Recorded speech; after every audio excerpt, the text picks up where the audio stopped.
wishes to announce that he's been inundated with calls since the 28th day of February 2025 over some spurious allegations making the rounds in the social media and on television about a purported harassment of the distinguished Senator Natasha Akpabio.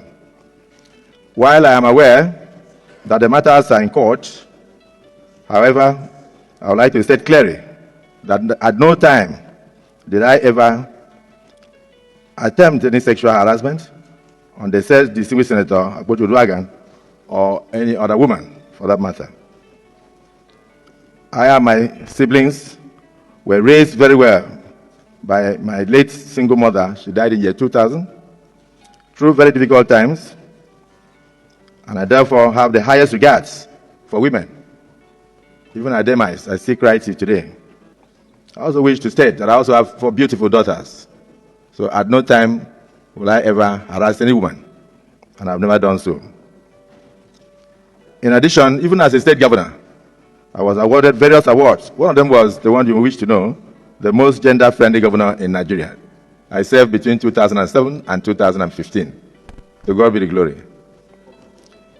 In conclusion, I urge all Nigerians, particularly the media, and then, of course, the members of the social media, to await the court's decision.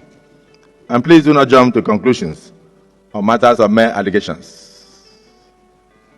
I want to thank you for listening to me, and thank my colleagues, because some of the phone calls were calls of support, solidarity, and prayers that the Almighty God will step in to vindicate the just. So now let us get on with the business of the day. Distinguished colleagues, I'm Senator Natasha Akpabio, and I stand to raise a petition under Order 40. A petition may only be presented to the Senate by a senator who shall affix his or her name at the beginning thereof. The petition is in my name against the President of the Nigerian Senate, His Excellency Senator Godswill Akpabio, for sexual harassment, abuse of office, and malicious obstruction of my legislative functions. You may recall, sir, that on Friday in Arise TV, I did make some statements.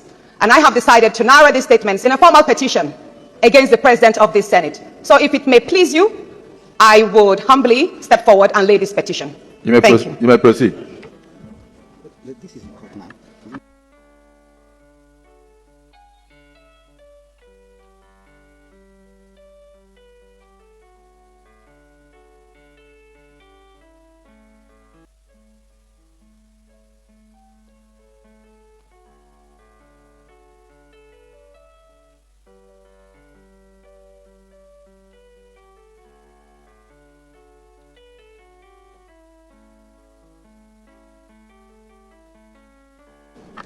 Distinguished colleagues, this petition is hereby referred to the Committee on Code of Conduct, Ethics, and Public Petitions to revert to the Senate as soon as practicable.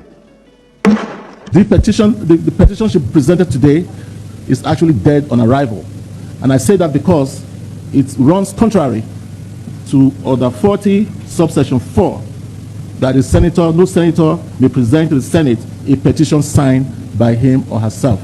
And that petition, having been signed by her, will not be entertained by this committee. And so, ladies and gentlemen, she's not here. Now I can understand why she's not here. She's probably not here on the order of her lawyers. That being the case, the committee will sit and will deliberate on what we've gotten from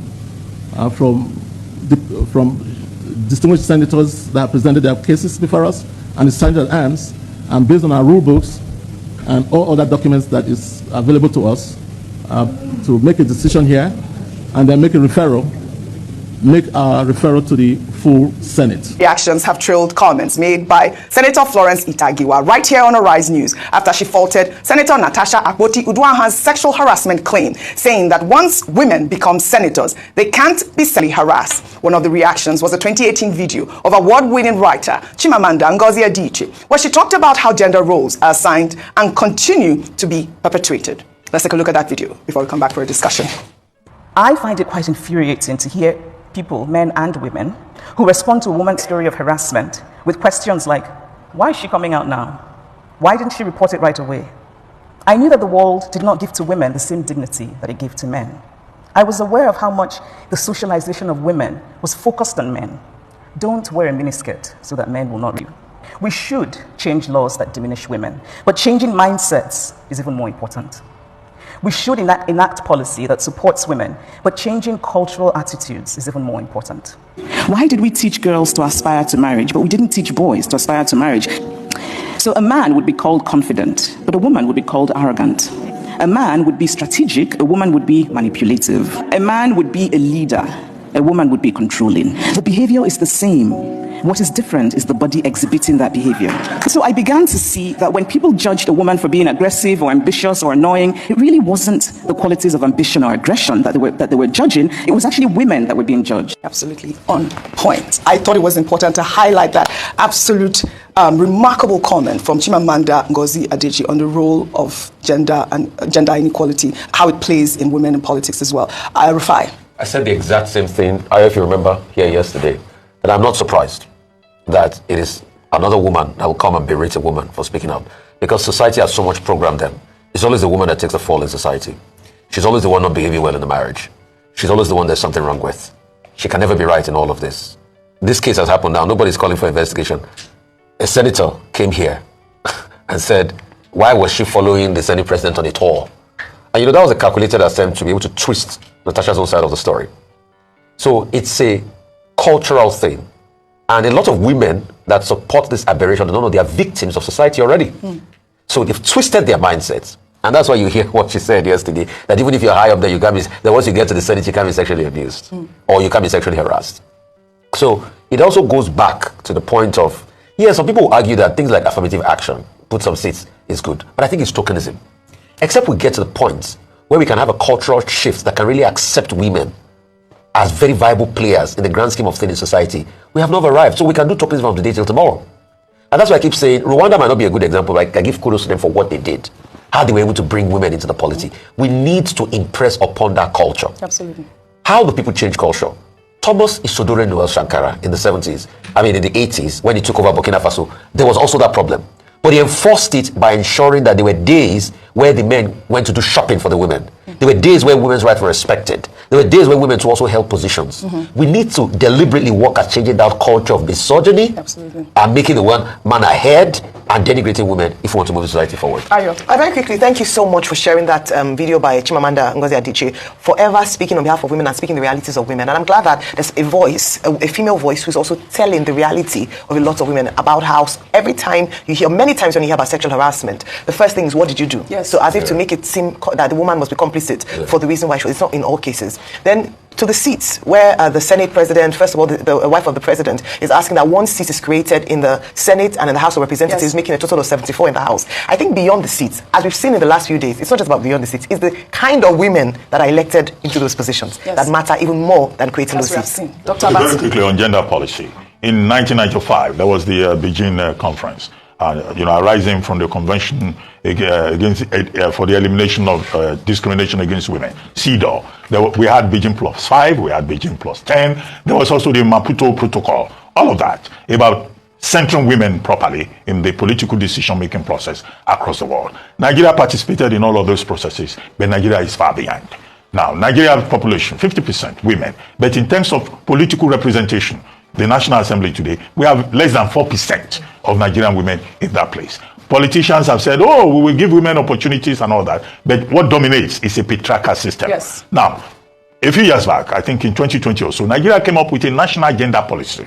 That national gender policy talks about 35% affirmative action for Nigerian women. Absolutely. Now they've not, implemented it. Nigerian women have had to go to court. That case is hanging somewhere in the Court of Appeal. Dr. Akiode Afolabi and others, pursuing it, saying the national gender policy of Nigeria must be implemented. Now this is the new thing that the lawmakers are bringing. They say they want affirmative action. Well, good idea, but a gender policy already exists in this country. And we have countries like Senegal, that has a 50-50 policy. We have a country like Rwanda that has a 30% policy. Other countries that have achieved up to 42.7%.